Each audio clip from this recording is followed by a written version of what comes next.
Aw bisimila Segu 24 ka bɔlɔlɔ sanfɛ n'o ye an ka kunnafoni di soba in n'ale bɛ Segu yan. API Mali ale ni a ka bolofaraw ani an ka jagokɛlaw n'an ka bayɛlɛmanikɛlaw u jɛra ka forobabaro sigi n'o ye service kura ye n'ale bɛ sen ka Segu n'an k'a ma Aftercare. An ka jɛ an ka API ɲɛmaaba lamɛn Segu kɔnɔ yan. Ne tɔgɔ Marie-Jeanne Koné, ne API chef d'antenne ye Segu région kɔnɔna la yan nɔ. API bɛ Segu région kɔnɔna la yan nɔ depuis août 2016.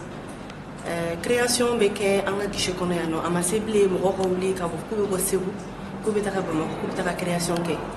Ka mɔgɔw ladɔnniya k'a fɔ ko guichet unique bɛ Segu yan sisan nɔ. Déplacement tɛ yen nɔ bilen ka taga Bamakɔ. Bi weleli kun ye atelier dɔ ye ka mɔgɔw ladɔnniya. Service kura dɔ créé la API kɔnɔna la promotion na minnu bɛ Mali jamana dɛmɛ ka Mali image feere ka kunnafoniya fɛn fɛn bɛ Mali ko kan Malidenw kun kan Mali kɔnɔ ani Mali kɔ kan k'o kunnafoniyaw lase. Baara daminɛna n collègue Binta Jakite fɛ a bɔra Kayi région kɔnɔna la a sera Sikaso région kɔnɔ o bituru kun ye Segu région kɔnɔna ye ka na kunnafoniya di Segu opérateurs ma a ka service kun kan service Aftercare. A kun bɛ k'o kunkan ko k'olu ɲɛfɔ Segu opérateurs ye an ye opérateur dɔw wele ka na kunnafoniya di u ma nka ka mɔgɔw ladɔnniya fana baara tɔba bɛ kɔ an bɛna atelier wɛrɛw kɛ ka ɲɛfɔli kɛ mɔgɔw ye service yɛrɛ a bɛ min kan ani a nafa bɛ min kan opérateurs ye ani investisseurs minnu bɛ Mali kɔnɔ ani minnu bɛ Mali fana kɔ kan. Madame Jakate Binta Jakite, donc ne API baarakɛla dɔ ye ne ye API Mali baarakɛla dɔ ye. I n'a fɔ collègue Maria fɔ cogoya min na ne ye service kura dɔ lancera n'o ye service Aftercare ye ne y'o responsable. Donc atelier in yɛrɛ surtout c'est pour que ka service Aftercare ɲɛfɔ mɔgɔw ye service kura mun lancera k'a to a ka dɔn et puis savoir aussi k'a fɔ mɔgɔw ye k'a fɔ API ka représentation b'u ka région na. Donc c'est plus la peine mɔgɔ ka taga démarche dɔw kɛ Bamakɔ. Donc an b'o fɛnɛ expliquer mɔgɔw ye ani gouvernement yɛrɛ bɛ avantage minnu di pour que mɔgɔw ka investissement kɛ Mali la. Oui, atelier première partie. Vraiment, pas essayer pour qu'il y ait là. Parce que le plus important, c'est que vous n'allez là. Ce n'est pas en m'amour foyer, mais c'est plutôt en m'amour de votre côté. Parce que le plus important pour moi aujourd'hui, oui, c'est que vous avez besoin pour l'investissement. Difficulté, oui, investissement, non. Ani munu ye opérateur économique vous m'avez moudé là pour que vous business développé. Donc, au bel de en compte. Maintenant, pour que les services de plaidoyer de d'amener un service Aftercare là, au plaidoyer mouillé, au bec décideur ou des femmes à pays qui était ce climat des affaires. Mais maintenant, on va essayer problème d'amadon B non, on va donc gouvernement CB ou yoro là, qu'a essayé gouvernement pour yoro résoudre. Maintenant, à bête c'est qu'en même temps, c'est pour ça qu'à moi il y a une difficulté beau et mounier. Après, on est clair la priorité au foie là. En bas là, on a région to consulter petit à petit. C'est sûr que le problème doit be répéter région bella ou bien famille bella. Donc on va essayer d'attaquer au là un à un. Ni quel est le résultat, on va blâmer dans la deuxième là, ainsi de suite. Donc c'est pour ça, présentation est divisée en deux parties. Follow et amener information de la modèle Moulama. Flanant c'est plus interactif. Donc on va plus discuter. Avec question posée en information nous donnons au nous quand on sait information à wala tu vas maintenant ani na o repse ka kuna fole nous donnons c'est vous quand ani opérateur économique ou ka vie quand c'est merci aka en rassurer ka foko investisseur mun be ya non na ya problème mun lancé ali mani maria la sama ou ba payer la sama après il fera de son mieux car résoudre. On nous a donné des exemples comme quoi vraiment il comprend ça parce que en plan qu'il a les administrer au-delà. Maintenant, il y a d'autres problèmes qui peuvent aller au-delà. Là, tu sais qu'à résoudre localement. Donc, forcément, elle sait qu'à passer siège là au final. Mais Marie est le point focal qui fera le tri. Mais je suis plus que disponible. Donc, nous deux, on est là. Mais bien sûr, il y a des gens, comme on a dit, séminaire de restaurant, il y a des gens qui n'aiment pas mouiller. Donc, à toi, tu bien, Marie nous contacter, nous et Marie contacter pour la difficulté fort. Marie fera le tri, elle nous fera parvenir à Bamako. Donc maintenant, problème maintenant niveau d'intervention. Donc peut-être ici, gouverneur numéro on a impliqué là, ou bien il y aurait pour autre chose, ou c'est pour débrouiller qu'à d'or résoudre.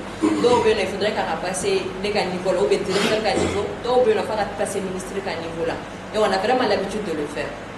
Donc, en général. Mais on sait que les régions c'était rare. Et les régions, ils ont raison pour plaigner qu'il faut que Bamako, Tchaman, Débéka, Bamako, pas trop de régions. La CMDT, il paye pour 7000 tonnes.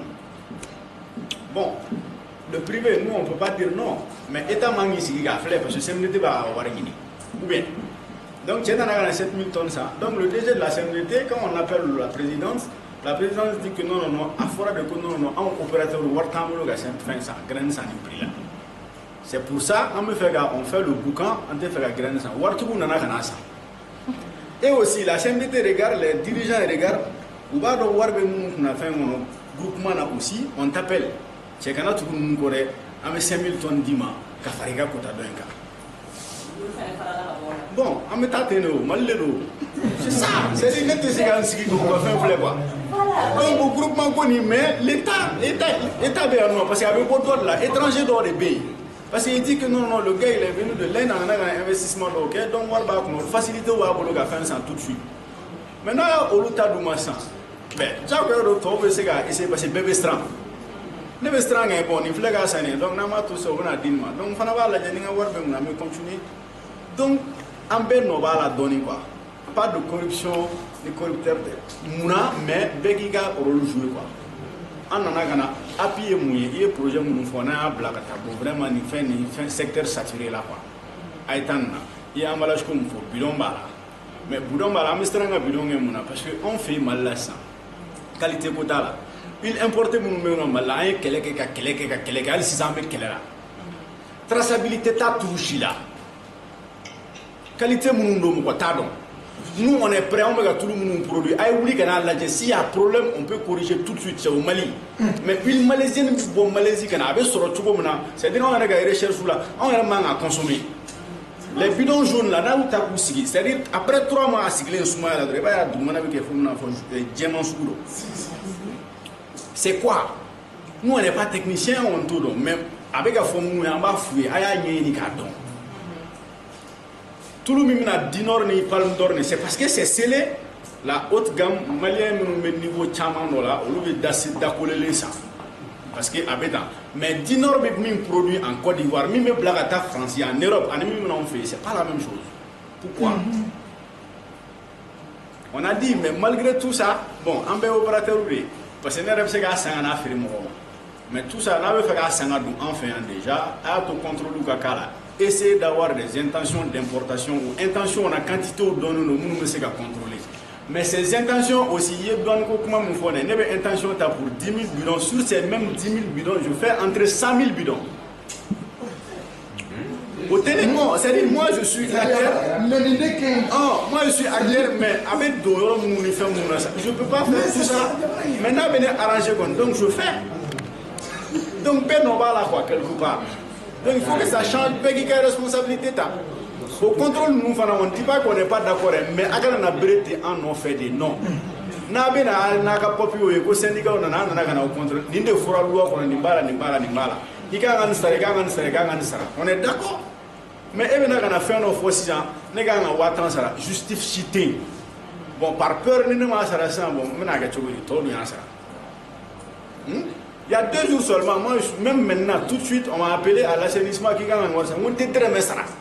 Ne on est à ça. Pourquoi? Et maintenant, on est fourni en assistant, on est resté monde déjà. Papier qui fait on a déjà. On t'a sara bien, t'a sara chine. Bon, nous, en fédération, en tout cas, on est dans cette logique-là. Nous, nous faisons, moi, quel est le nom de Gadam, c'est-à-dire, le ministère comme nous faisons, on le sait, fait un mégaquet, mais quelque part, Malien entend et reboulot quoi. Donc, bébé strand quoi, ni fait nos bénons, à ma suite quoi. Al nous ne connaissons pas groupement qui a donné quoi on fait esprit associatif team malien au témoin parce que avant c'est qui a comment faut et qui t'a fourni je te parle en connaissance de cause en mes fédération nationale en réunion nationale do banche là on met information nous fa be remonter ka ta fo encore ni madame Thierno Djeneba Cissé ni union régionale des transformateurs des produits locaux Ségouya au président régional yéni. Donc, les bails mani n'a fait un fait un santa et donne baka. Les peu fait comme un bail mani galéaka. Surtout, c'est pour les gens connaissent. Bon, en meilleur nabi, transformation agroalimentaire. Fin de boulette mon chien. sabula gɛlɛyaba kun b'a la fɔlɔfɔlɔ fɛ ne bɛ don a la kuma min na mais grâce au festival sur le Niger bayɛlɛmafɛnw ko lakodɔnna Segu yan kosɛbɛ hali bi ne bɛ n basé o de kan an ka local consommé local ni localement an ka produit y'a ta ka taa n'a ye hali sini mais ni localité yɛrɛ m'a sɔrɔ nɔgɔya la a m'a sɔrɔ k'a dun à hauteur de souhait c'est que baara ma ka ɲa bon transformation agroalimentaire ni fɛn dɔ ye bamananw ko kɔnɔ tɛ ko kɔnɔbara tɛ ko saniya de b'a ko fɔ depuis au début jusqu'à la fin bon anw y'a daminɛ tuma min na an y'a daminɛ an ka sojuw la parce que anw bɛ compter mɔgɔ fɔlɔw fɛ yan nɔ Segu yan minnu fɔlɔfɔlɔ donna a la parce que ne don to a la fɔlɔ janni n ka k'a ye transformatrice yɛrɛ fɔlɔ bayɛlɛmalikala karamɔgɔ de ye fɔlɔ avec la création du ministère de la promotion de la femme de l'enfant et de la famille ici o y'a sɔrɔ n bɔra école la donc j'étais jeune n taara pour que k'a kɛ formateur la j'ai fait la formation des formateurs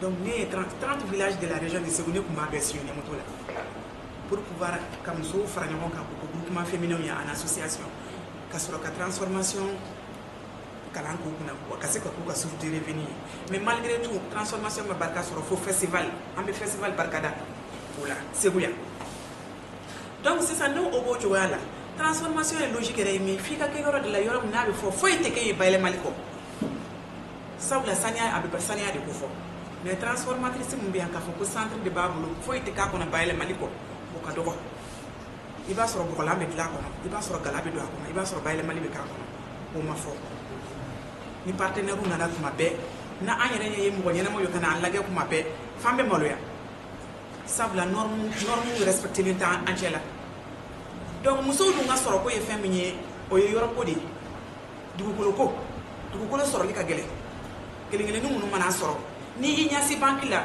même n'i bɛ taa banque la n'i ko hali u ka 20 millions juru don la u bɛ 20 millions d'i ma i bɛ se ka taa i ka fɛn feere kɛ n'a ye ka na n'a ye mais n'i ko k'i bɛna so de jɔ pour la transformation jamais banque t'a f'i ye ko ayi mais don o don i bɛ taa ni ka segin o nɔfɛ fo k'i fanga bɛɛ ban u tɛ crédit d'investissement fɛ pas du tout ni banquier bɛ yan ne b'a f'a ye a ka nkalon tigɛ donc minnu y'a daminɛ n'u ye unité k'u bɛ unité jɔ unité minnu bɛ normes respecté pour que Segu kunna ka wolo a ka fɔ fosi tɛ kɛ nin yɔrɔ na ni bayɛlɛmali ka gɛlɛyaba de b'u kan a mɔgɔ ka dɔgɔ yan o y'an ka gɛlɛya fɔlɔfɔlɔ ye bayɛlɛmali kɔnɔ anw ka gɛlɛya filanan o ye i bɛ production kɛ yɔrɔ b'i bolo k'a feere wa ni festival tɛmɛna yɔrɔ tɛ anw bolo ka feere kɛ à hauteur de souhait i b'a dɔɔni dɔɔni minnu ta peut-être 1 tonne 2 tonnes i b'o minnu ta ka taa i kun ka diɲɛ yala n'a ye i bɛ taa i b'olu feere o taatɔla la fana o transport b'o wari bɛɛ dun i bɛna dɔrɔn i ye juru min ta ka di banque ma i bɛna wari de sara développement bɛ min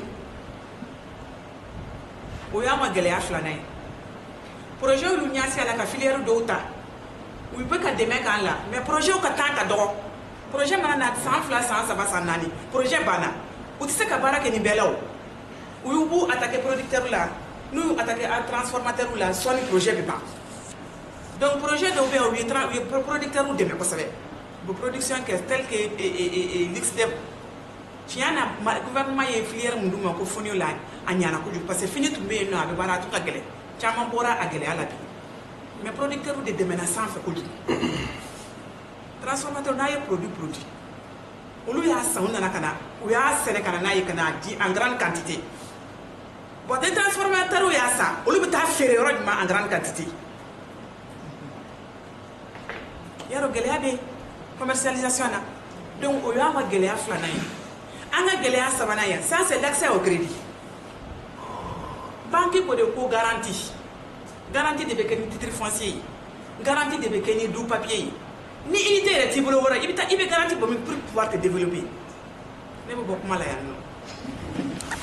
an wele ka na ɲɔgɔn jɛrɛ na ne bɛ kuma dakuruɲɛ fila fɔ fɔlɔ ye gɛlɛya min bɛ an kan madame y'a fɔ cogo min na yɔrɔ ko de bi maa o maa bɛ yen k'i bɛ bamayɛlɛmali kɛ Segu yan i b'a k'i si so kɔnɔ de soit ni dɔ de bɛ fara ɲɔgɔn kan a bɛ jɛ k'a kɛ yɔrɔ tɛ maa si bolo wa yɔrɔ daya yɛrɛ fana tɛ k'a fɔ ni e ko e bɛ taa terrain san sisan k'e bɛna baara kɛ a bɛ kɛ degun modèle dɔ y'i kan parce que fɔlɔ ye mun ye nin ye kuranko min fɔ ne yɛrɛ ye kuranko degun sɔrɔ a ko ko a bɛ se ka jɔyɔrɔ dɔ kɛ kuranko la a ka hakili t'o la kosɛbɛ parce que ne e bɛ baara dugumana na cogo dɔ la e bɛ taa kɔfɛ yɔrɔ dɔ de san a kuran sɔrɔli o ye gɛlɛya ye i bɛ surafɛn sara ne yɛrɛ y'a surafɛn dɔ sara tile 3 kɔni ne ye n ka compteur sɔrɔ mais compteur kelen 250 a ka tile kelen n ye tile kelen kɔnɔ surafɛn b'a la i y'a sara n ka se ka baara kɛ yɔrɔ ko b'a la kuran ko b'a la ani a bɛ nafa jumɛn ɲɛ ani impôt mɔgɔw ni ɲɔgɔn cɛ an bɛ impôt sigilen a ka yɔrɔ la mais tɔɔrɔ min b'an ka impôt ko la ala dɔrɔn de b'a dɔn o fana k'i bɔ yen feere yɔrɔ o de ye baara ye bɛɛ de b'a ta i bɛ mɔgɔ de ɲini dɔɔni madame y'a fɔ cogo min a b'a fɔ ɲɔgɔn ɲɛna ka taa de o k'i bɔ yen fana produit présentation o ye baara gɛlɛmanba de ye i n'a fɔ emballage ko i bɛ fɛn dilan i yɛrɛ b'a dɔn a ka ɲi mais e bɛna se k'a di mɔgɔw ma tubabufɛn dɔw bɛ yen an b'a san a ye cogo cɛ ɲumanin i b'a sɔrɔ tigakisɛ yɛrɛ kɛlen don manani kɔnɔ k'a datugu e bɛ se ka taa 100 don a kɔnɔ la a emballage fɛ k'a sɔrɔ i b'a san manaforokoni kɔnɔ dɔrɔn tan o yɔrɔ ninnu fana ka lajɛ tɔɔrɔba de bɛ mɔgɔw kan o yɔrɔ ninnu na a n'a ye banque ko min fɔ banque yɛrɛ mɔgɔw b'a kanu ko e karisa i ka projet jara n'i taara n'i dala kuma fɔ u b'a fɔ garantie mun kan ka di nin fɛn b'e bolo nin fɛn b'e bolo anw tɛ se ka da la ko n'an ye nin di i ma i bɛ se ka na don dɔ la ka n'a lase a ma olu n'a ɲɔgɔnna tɔɔrɔ damadɔ hakili bɛ mun na fɔlɔ o de b'an na. Komi waati tɛmɛna fɛn bɛɛ kun centraliselen don bisi unique la Bamako n bɛ fɛ ka dɔn sisan n'a y'a sɔrɔ agrément sɔrɔli processus a daminɛ n'a kuncɛli a bɛɛ bɛ se ka kɛ k'a ba yan ne tun bɛ fɛ k'o dɔn. Certains projets qui sont agréés qui ont des difficultés pour démarrer. Ils ont des difficultés pour démarrer, donc vu vraiment les différents services de l'Aftercare, donc il serait très important quand même, comment dirais-je, pour nos projets agréés. Aussi nos unités, il y a certaines unités aussi déjà qui ont déjà démarré, mais ont certaines difficultés. Tu vas trouver que c'est des problèmes déjà qui ne sont pas trop difficiles à résoudre parce que déjà vu un peu les contacts du service Aftercare, donc vraiment vous avez, comment dirais-je, beaucoup de partenaires là-bas qui peuvent permettre à ces unités-là quand même de résoudre ces difficultés-là. Maintenant, ce que moi je veux savoir un peu déjà pour contacter le service Aftercare, c'est que déjà il faudrait maintenant passer par l'appli au niveau de Ségou ou bien, je ne sais pas, le contact pour que pour le promoteur de projets qui ont des difficultés ou bien les entreprises industrielles qui ont des difficultés, pour qu'on puisse déjà, parce que nous dans notre mission de suivi, donc on suit les unités industrielles, donc on apporte des appuis conseils. Maintenant, on peut déjà mettre ces unités en contact déjà avec l'API, avec le service Aftercare. Donc on peut savoir un peu comment est-ce que déjà sera